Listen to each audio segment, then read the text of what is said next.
विधाता भाग्य लिखता है, शंकर जी भाग्य बदलने को तैयार बैठे हैं। बस शंकर जी के पास में कोई भेजने वाला सदगुरु होना चाहिए।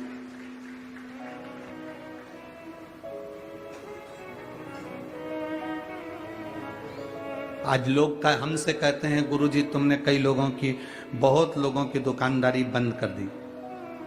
हम किसी की दुकानदारी बंद करने के लिए व्यासपीठ पर नहीं बैठे हैं। हमारा तो केवल एक काम है, ये शरीर मेरे महादेव ने अगर दिया है तो आपसे बस इतना कह सकते हैं कि महादेव की शरणागति लेओगे तो दूसरे के हाथ जोड़ना नहीं पड़ेगा।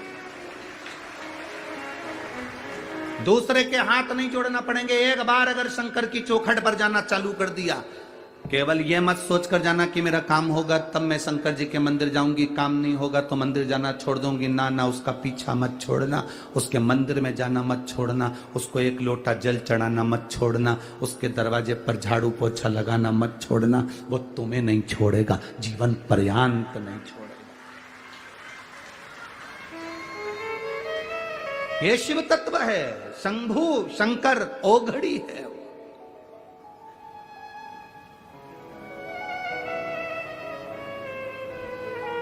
आप में से कितनी माताएं बैठी हैं, तुम्हारे यहाँ कोई काम करने वाला माँ आती हो और वो रो रो कर पोछा लगा रही हो तो तुम्हारे दिल नहीं पसीजता होगा? अरे बोलो तो जम के जरा। कोई रो रो के बर्तन मांज रहा हो, तुम्हारा दिल नहीं पसीजेगा? कोई रो रो के कपड़ा धो रहा हो, तुम्हारे घर के बच्चों को संभाल रही है, रो रो के खूब दुखी है, खूब दुखी, तो घर की जो सेठानी होती है वो पूछ लेती है, आई इधर आओ जरा, आई इधर आओ, क्यों रो रही हो, क्या हो गया?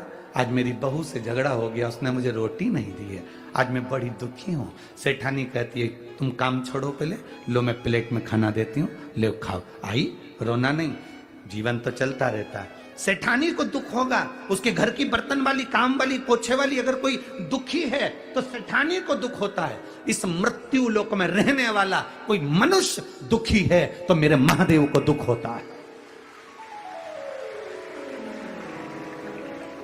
मेरा महादेव दुखी होता है। और महादेव को दुख किस बात का है कि तू मेरे घर में आता है, मेरा भजन करने वाला और दुखी हो जाए। संसार में रहने वाले, पृथ्वी पर रहने वाले अगर दुखी होंगे तो शंकर को दुख होगा।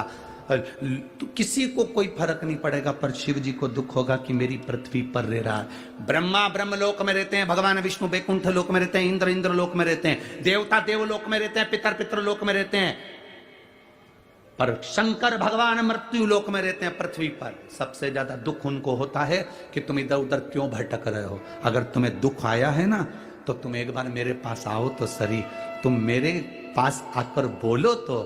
देखो, कई लोग कहते हैं कि भगवान को क्या बोलना पड़ता है, शिव जी को क्या बोलना पड़ता है? क्यों नहीं बोलना पड़ता? यहां पर इतनी सारी माताएं बैठी हैं, इन सब माताओं को मालूम है कि तुम्हारा पति 4 रोटी खाता है। सब माताओं को मालूम है कि तुम्हारा बेटा 4-5 रोटी खाता है। इसमें से कितनी माताएं ऐसी बैठी हैं, शायद ही कोई माता ऐसी होगी जो पति 4 रोटी खाता होगा तो एक साथ 4 धर के दे देती होगी। बेटा 4 रोटी 6 रोटी खाता हो तो एक साथ 6 रोटी रख के दे देती होगी। कोई मां नहीं देती, कोई पत्नी नहीं देती। पत्नी 2 रोटी रखेगी या 1 रोटी रखेगी, फिर पति आवाज लगाएगा, सुनो सब्जी अच्छी बनी है, 1 रोटी और लाओ, दाल अच्छी बनी है, माँ 1 रोटी और लाओ। पति आवाज लगा रहा है कि 1 रोटी और लाओ, तो पत्नी प्रसन्न हो रही है, इन्होंने मुझसे रोटी मांग कर खाई।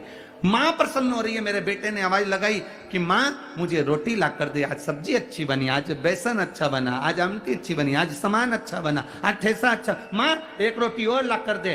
बेटा माँ को बार बार बुला रहा है। माँ को मालूम है 6 रोटी चाहिए तो माँ 6 रोटी दे सकती थी, पर माँ ने जान कर नहीं दी कि मुझे आवाज लगाएगा। भगवान तुम्हें सब कुछ दे सकता था, पर भगवान चाहता है कि तेरे बाप को आवाज तो लगा।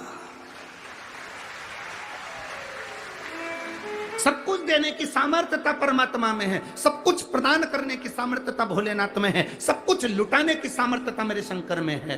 सब कुछ दे सकता है, पर भोलेनाथ कहते हैं मैं बाप हूं और बेटा जब बड़ा हो जाता है, नौकरी करने लगता है और नौकरी के बाद भी पापा से कहता है पापा मुझे लैपटॉप लेना है, पापा खुश होते हैं कि ये खुद भी ला सकता था पर मुझे लेकर जा रहा है, मुझसे कह रहा है, प्रसन्न होता है बाप। बाप की प्रसन्नता, पैसा किसका? बेटे का, सामान किसका? बेटे का, पर बाप से कह रहा है पापा मुझे लैपटॉप लेना, पापा मुझे गाड़ी लेना, पापा मुझे ये सामान लेना है।